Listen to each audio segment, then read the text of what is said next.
We will witness two lovely couples who feel in love right away, despite the endless conflict in their families.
Bata pa ba ang araw?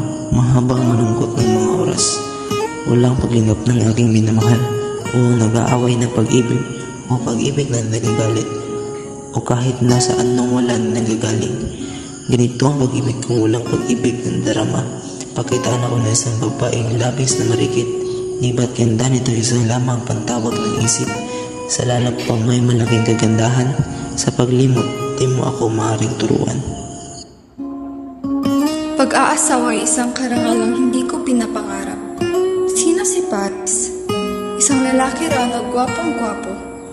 Maiibig ko ba ang Ginoo? Hangad ng magiting na ito ang pag-ibig ko. Sa piging mamayang gabi, siya'y makikita ko. Sa pagbasa ng aklat ng kay Paris na mukha, sana nga ay matagpuan ng itinitig na kagandahang tuwa.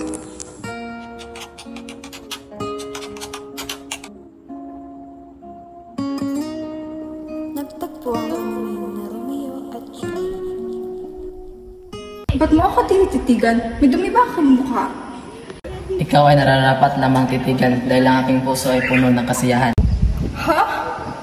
Maaari ko bang halikan na iyong kamay binibini?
Ikaw na naman buong Romeo.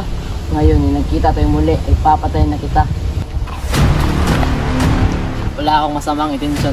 Dapat tayo magkaunawaan at ayaw ko ng gulo. Kahit kailan, hindi tayo magkakaunawaan. Lumaban ka. Aba, kung ayaw lumaban ni Romeo, ako ang naglaban sa iyo. Ano? Tara!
Juliet, ano't nakabihis, magarang damit at tulog ulit?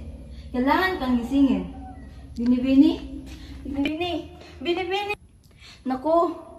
Naku! Tulong! Tulong! Ang binibini ko'y patay!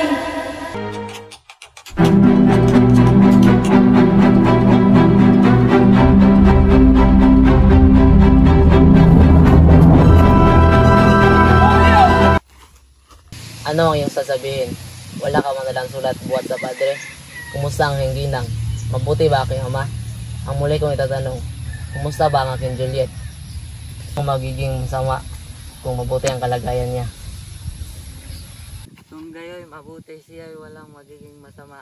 Ang bangkay niya sa libingan ay namayapa. Nakita ko siyang inilibing sa tumba ni Kapel. Gayon ba? Aalis ako ngayon din.